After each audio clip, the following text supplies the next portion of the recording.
আমাদের সমাজে মানুষ শিয়া মুসলিম বলে। আদৌ কি শিয়ারা মুসলিম?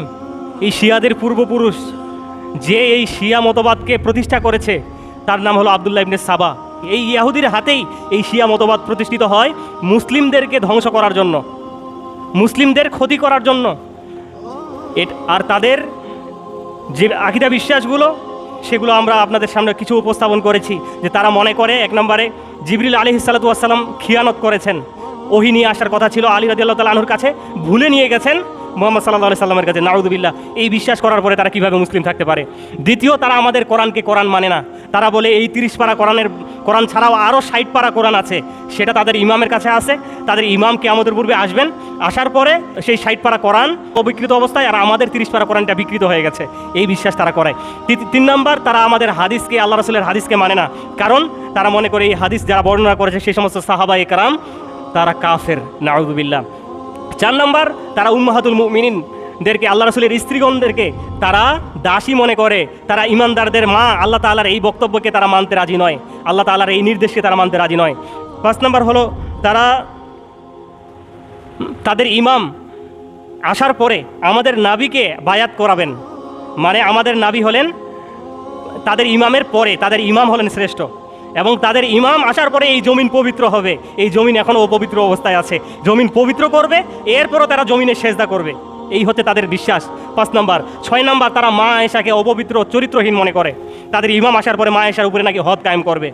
এরপরে 7 নম্বর, তারা যত অপবিত্র অবস্থায় তারা ইবাদত করে তত তাদের সওয়াব বেশি। 8 নম্বর, সুন্নি যারা কোরআন হাদিস অনুযায়ী আমল করে এই সমস্ত ইমানদারদেরকে কষ্ট দিতে পারলেও 500 জন শহীদের মর্যাদা তারা লাভ করবে। এরপরে তাদেরকে হত্যা করা, তাদেরকে মেরে ফেলা, এতে অনেক ফজিলত আছে, অনেক কল্যাণ আছে।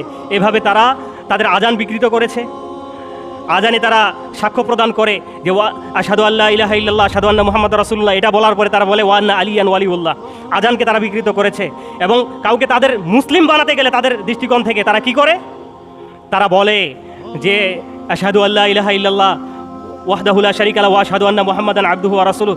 এরপরে বলে ওয়ান্না আলিয়ান ওয়ালিউল্লাহ ওয়া লা'নাতুল্লাহি আলা আবু বকর ওয়া উমর ওয়া হাফসা ওয়া আয়েশা। তারা কালিমা পড়ানোর পরে তারা বলে আবু বকর, উমর, আয়েশা এবং হাফসার উপরে আল্লাহর লানত, তারা জাহান্নামী।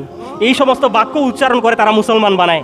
তাহলে এই সমস্ত আকীদা বিশ্বাসের পরে, এই সমস্ত কাজের পরে তারা কি করে মুসলিম থাকতে পারে? আর আমরা কিভাবে তাদেরকে মুসলিম বলতে পারি? আর এই সমস্ত জঘন্য আকীদা বিশ্বাস যারা পোষণ করে, যারা সবচেয়ে বেশি, তারাই হলেন তাদের নেতা, আর তারাই হয় তাদের ইমাম। আর তাদের মধ্যে থেকে কয়েকজন নাম পেয়েছে আয়াতুল্লাহ।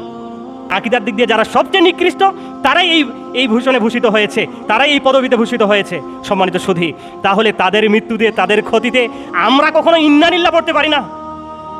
সর্বশেষ শুধু একটা কথা বলতে চাই, যারা তাদের জন্য জান্নাত চেয়েছেন, যারা তাদের জন্য জান্নাত চেয়েছেন, এখন আমি যদি বলি, বুকে হাত দিয়ে বলেন যে আবু বকর, উমর, উসমান রাদিয়াল্লাহু আনহুকে গালি দিয়ে কাফের বলে তাদেরকে জাহান্নামে ঢুকিয়ে যে সমস্ত শিয়া জাতি জান্নাতে যাওয়ার আশা করে, সেই সমস্ত শিয়া জাতিদের সাথে আপনিও জান্নাতে যেতে রাজি আছেন? এই কথা বুকে হাত রেখে আমিন বলে দেখেন যদি সাহস থাকে। যে তারা আবু বকর, উমর, উসমান রাদিয়াল্লাহু তাআলা আনহুকে কাফের বলার পরে তারা যদি যে জান্নাতে যাওয়ার আশা করে, ওই জান্নাতে আপনিও যেতে চান, আপনি বুকে হাত দিয়ে আমিন বলতে পারবেন?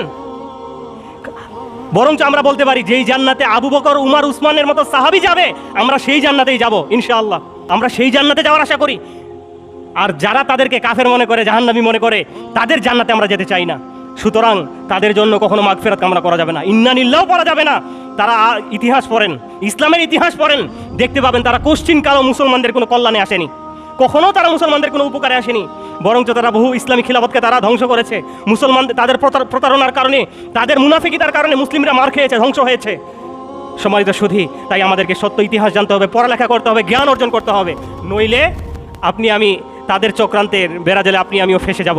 আল্লাহ তাআলা আমাদের সকলকে এই সত্যকে জানার, বুঝার এবং সত্যের উপরে প্রতিষ্ঠিত থাকার তৌফিক দান করুন। আল্লাহুম্মা আমিন।